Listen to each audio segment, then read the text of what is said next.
Tell me about this, because now when you're an independent now. Yeah.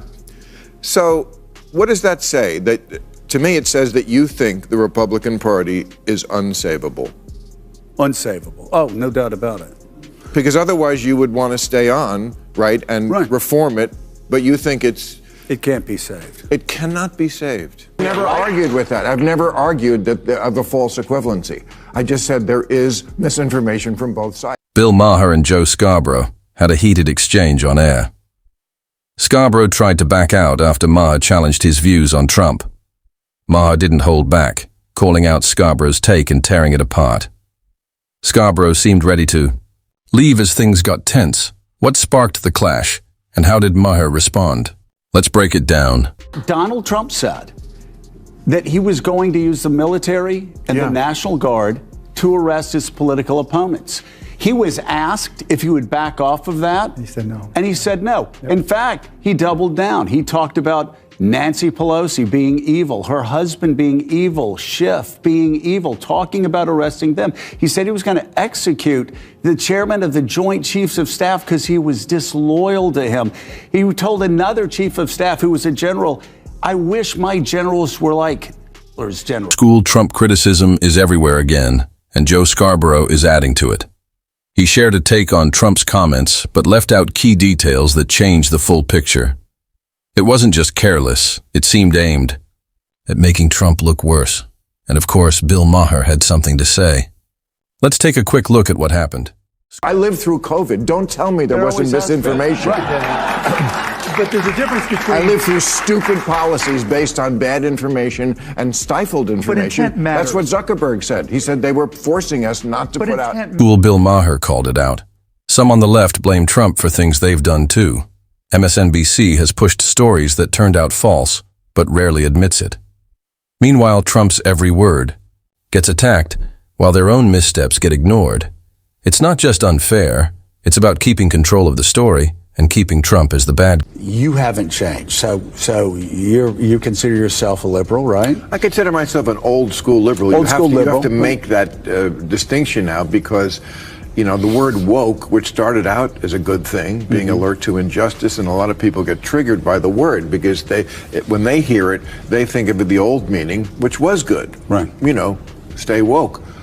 But I'm sorry, language is a living, breathing entity. Words change and they migrate and they take on a different meaning. And woke now has to answer for, or for people have just used the word to ascribe a number of extreme things on the left. I disagree with Maher here.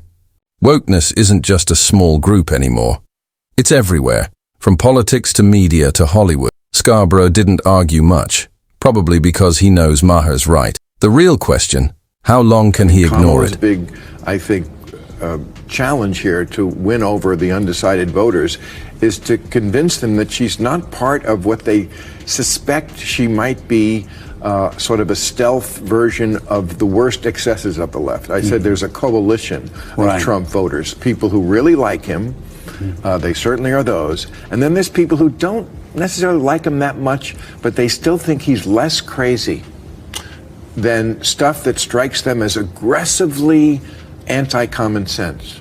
That takes place on the left. So that's why they keep running that ad about sex changes in prison. You know, like could you... And every football game. Could you get every foot... That's right. Kamala Harris can't distance herself from the woke left. She's deeply part of it. Wokeness isn't a fringe movement. It's the mainstream left. Harris's rallies showed strong support for it, with Hollywood and media backing her. This isn't a small group. It's the Democratic establishment. Wokeness is the rule, not the exception. Understand you benefited from racism if you're white. There's no doubt about it. And that has to be addressed. It can't be ignored. But also, I didn't personally do it. There's a middle ground there. It's very difficult. Two things can be true at one time. And they are both true at one time. I'm not personally responsible, but did I benefit? Yes, I'm sure I did. People our age definitely did. And so, if we can all agree on things like that, we could then come up with sensible policy. I agree with Maher. Our country needs balance. The government should address issues without favoring any group. Take racism.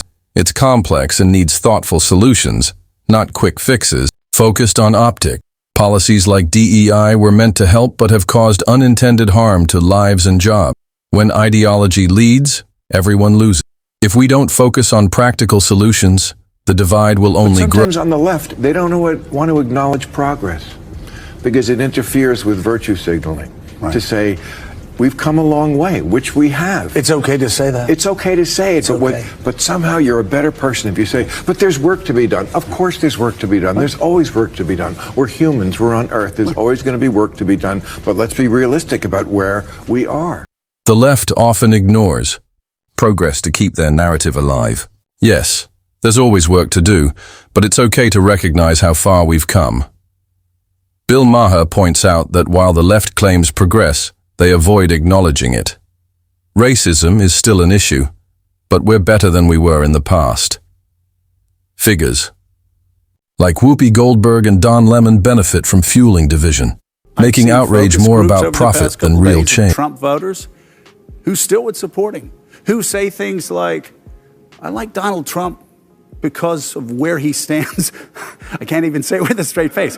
On the issues. Now you tell me, what the does that mean? What does he, what issues? But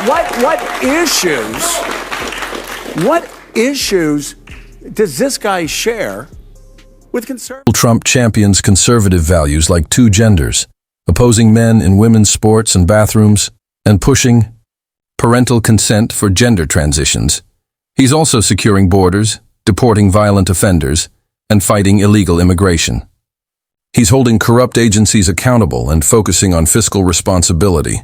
But I doubt you'll acknowledge any of this, because facts don't matter when they go against your narrative. You're independent now. Yeah. So what does that say? That, to me, it says that you think the Republican Party is unsavable. Unsavable. Oh, no doubt about it. Because otherwise you would want to stay on, right, and reform it, but you think it can't be saved. It cannot be saved. Under Trump, the GOP made a huge comeback, something no other candidate has done in over 20 years. They didn't just win, they dominated, showing the strength of the MAGA movement. This victory is a clear rejection of failed policies and out-of-touch elites. Joe, Trump's return is coming, and the silent majority isn't silent anymore. The America First agenda is here to stay, and the next 4 years will be a game changer. Thanks for watching.